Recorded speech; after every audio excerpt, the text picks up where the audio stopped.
do this.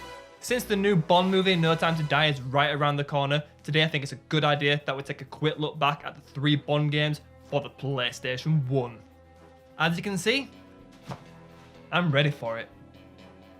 So here we have 007 Racing, Tomorrow Never Dies, and The World Is Not Enough. Each game is based on the Brosnan movie released at the time. Besides this one, 007 Racing, it's a bit odd. I mean, like, does this game really need to exist? A racing 007 game? I mean, yeah, Bond is one hell of a driver, but I didn't take him for a racer. It's all a bit odd, so let's start with this one first. Okay, first thing, this actually isn't a racing game. You don't race against Blofeld or anyone. It's more of a mission-based drive and shoot the shit out of everything kind of game. The mission has been compromised. You're shitting me. Guess why I failed so quickly? You see here? I killed this lass. It turns out she's in the courtyard where I shot the rocket. This is so frustrating. Why did they put her there? It's a stupid idea. You see the rocket, you pick them up, you blow the door away, then you see enemies in the courtyard, and your natural instinct is to shoot the rockets. What a load of bollocks. If you've ever played this game, I bet more than likely this has happened to you. To get the shit pot stirring, there's other weapons you can pick up like smoke screens and mines, but every time you do that, it automatically switches to that weapon, making it the default one. It's so annoying. You could be like in the middle of a fight and accidentally pick up the smoke screen or something, and you don't have time to switch your weapon back. You're going to get hit. Also, it doesn't help that you take splash damage when using weapons. Sometimes the damage is unavoidable. The AI will just stupidly ram you up the arse. And if you're using rockets, you could lose insane chunks of health. I mean, what the hell? It's ridiculous. Oh, I don't give a shit. I'm still pissed off from the first fail screen. The only tactic you need to know when battling other vehicles is just to stay far away from them and let the rockets do the job. Once you've played one mission, you've played them all, as they're pretty much the same thing. You stay behind the wheel and shoot at vehicles. Now, there is a few odd missions that requires you to drive to places within a time limit, and there's others where you need to use the gadgets, but they just purely exist for the gimmick. How can they call this game 007 Racing? There's not a single race. The closest thing to a race in the entire game is this mission here. You're up against an assassin in a mad dash to a cliff's edge. The first person to reach the end of the track gets a parachute and flies to safety. The loser loses control of their car and drives right off the edge of the cliff and plummets to their fiery death. I admit, this race is... this mission is quite fun. Okay, we've talked about the gameplay and the missions. Now let's quickly talk about the selling point of the game. The Bond cars. Yes, we can drive a few cars from the Bond movies, mainly the BMW cars from the Brosnan era. He was the current Bond at the time, so it makes sense. Sadly, the graphics of these cars hasn't aged very well whatsoever. But you know what, it's what you'd expect for an average PlayStation game. Each car mostly controls the same. Sometimes you actually feel like James Bond, and sometimes the handling is downright abysmal. It's really annoying every time you accidentally crash into something too. You constantly get mocked for it, and I mean every single time. Stay alert, 007. The car was never intended to sustain direct grenade impacts. Sometimes I swear you enjoy raising my blood pressure, 007. Do be careful, 007. That paint is incredibly hard to find. Well, I'll tell you what's not incredibly hard to find. The speech volume in the pause menu. You might want to join in here and move the slider this way. All jokes aside, I wouldn't say 007 Racing is a terrible game, but it's certainly not a good game either. I'd say it's just below average, and nowadays you can get this game for like a couple of quid or something, so if you're a Bond fan, I guess it's worth it for that price. Next game, Tomorrow Never Dies. Right now I'm getting the nostalgia tingles. I remember clear as day running through the snow in this opening mission, but what I don't remember is when you turn around, Bond looks like he has a plank stuck up his ass. So as you can tell, this is a third-person action game, Just like the movie, it begins at a military base on the Russian border. The goal is to infiltrate the outpost and destroy a satellite dish. You can do this by sneaking or shooting your way through the mission. Unfortunately, as soon as you start playing, you'll notice the movement is stiffer than a rat's ass. Yeah, I know that doesn't make sense, but still, the point stands. Running around feels really awkward. You know it's pretty bad when every so often you have to stop running just to face the direction you want to go in. So you make your way through the base, picking up health kits, body armor and weapons. You kill people using a lock-on system. Yeah, it's outdated, but it works. I've played worse games with awkward targeting. This one ain't that bad. I can't say the same thing for the 3-aim though. Yeah, you can 3-aim in this game, and by God is it slow to aim effectively. What? I shot him in the dick! With a sniper! How on earth is he still standing? The 3-aim is bollocks, that's why. It's only useful to take out enemies that are standing still in the distance. Okay, now I've finally reached the satellite dish. To blow it up, you'll need to use the laser gadget. And once you've done that, a British jet flies over and drops a missile on it. Then suddenly, the reinforcements arrive. Once you've annihilated them, the getaway plan in classic Bond fashion is to ski down the mountainside. I would say this is a good mission, but I can't because of these bastard enemies, man. They're proper irritating. They just jab you in the ass repeatedly, and it seems numbnuts here can't do anything about it. They nudge and slow you down, they trap you against the walls, they poke you into trees, they're just a royal pain, and it ruins the action. Thankfully, this part is only a few minutes long. Okay, that's the first mission over with, and already I can easily say that this game is a lot more enjoyable than 007 Racing. And guess what? There's a mission later on where you get to drive your car. Yeah, you heard me. There's a mission where you can get into your car and drive. Automatically, this makes the game superior to 007 Racing. It's funny because Tomorrow Never Dies is a third-person shooter, and yet the graphics of the car is better, the handling is smoother, you can easily lock onto enemy vehicles, and you don't take stupid splash damage from the rockets. This mission is awesome. I'd rather repeatedly play this one mission for eternity than play 007 Racing.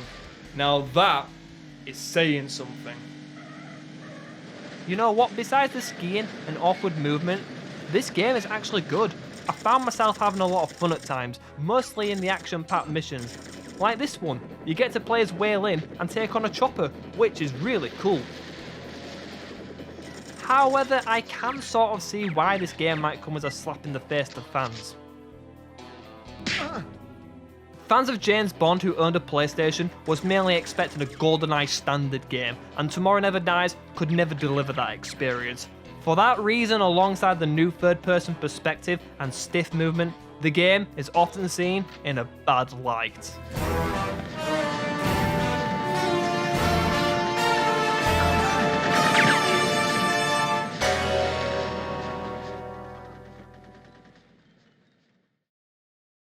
But whatever to that, I think this game is underrated, and that's not the nostalgia talking. I honestly think it's a good game, and I reckon if you was to give it a go, you'll enjoy it.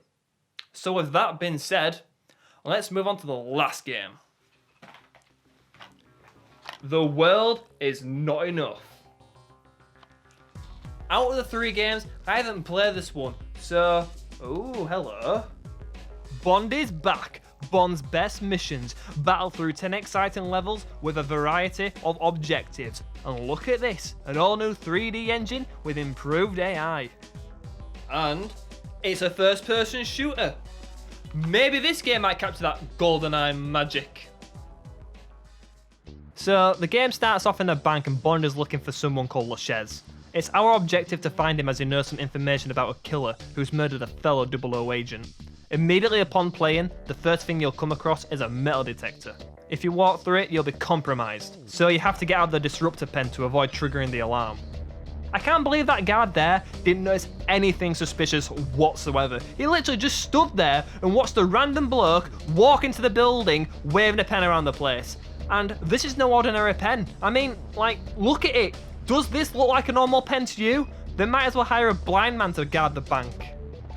Anyway, shortly after you've passed through the metal detector, you'll come across some security cameras. You'll need to use the 3-aim mode to take them out. Yeah, this feature makes a return because Bond automatically aims at enemies, which you'll see later. But for now, let's find out if the 3-aim works like a dream. Bastard! 3-aiming is still too slow to aim effectively. Lachaise's personal guards are heavily armoured. Stay away from them. Nah. I can take them.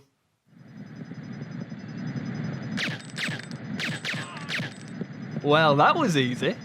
That must have been some shit armour. Jesus fucking Christ, man, that's so... Ah! How the fuck do I make it stop? Ah, shit! Heavily armoured my arse. Does this thing turn off the alarm? Thank God for that. Don't shoot the guard, even if it looks like he's alone.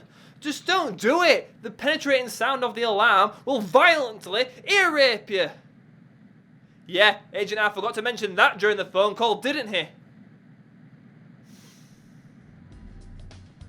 Alright, back to the game. I finally found where Lachaise was hiding, and now I can't stop staring at his hands. Or are they stubs? I can't tell. In any case, staying true to the movie, he is killed just before revealing the killer's name. Alright, picked up the briefcase. Now what? Escape. Okay. How do we do that then? The window? Couldn't you have just told me that first? Failed? Already? There was hardly any time to think. Oh, we have to play from the beginning again? Couldn't I have just restarted in the room where Lachaise was hiding? Or back when I got the phone call? It doesn't matter anyway. I replayed the whole level again and found the window. Besides that restarting bullshit, the opening mission isn't actually bad at all. It was decent. And I kind of did feel like James Bond sneaking around the place, taking out them cameras. Yeah, they've got me there. So, moving on to the next mission. Wow, Bond has quickly turned into a ruthless killing machine. He is more like the Terminator than a spy. He destroys anyone standing in his way, and nothing seems to stop him. As good as that sounds, I think this is where the game suffers. It quickly turns into another mindless shooter, and the gameplay quickly gets old. Like, all you do is run around unloading your bullets into guards while trying to complete the objective. I think the best missions are easily the stealthy ones. They're just more enjoyable. Like, for example, there's a mission in a casino where you don't even use your gun. The goal is simply to sneak into a room and talk to this fella here for information.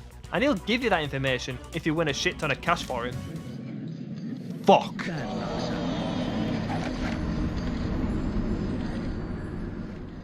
I guess you could say the cards were stacked against me. In the end, I find this game quite disappointing. The story's too short, there's no multiplayer, and the improved gameplay is a complete lie. I think they could have done so much more with this game. But nonetheless, I'd still say The World Is Not Enough is a decent first-person shooter for the time. And with that being said, I am now done with it. It's time to put this game back on the shelf. There you go, that's the 3 Bond games released on the PlayStation. Overall, I think each Bond game is worth your time. Only, and I mean only, if you're a Bond fan. They're not like bad games, but they're not good games either. Definitely a lot more effort could have been put into them. Especially 007 Racing.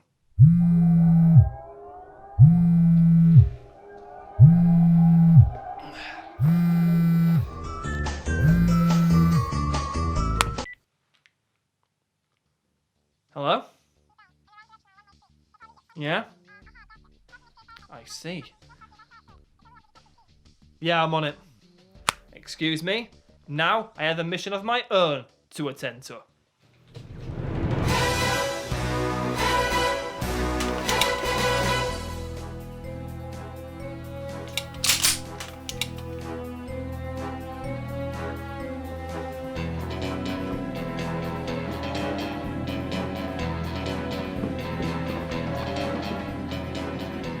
Oh shit! Bollocks!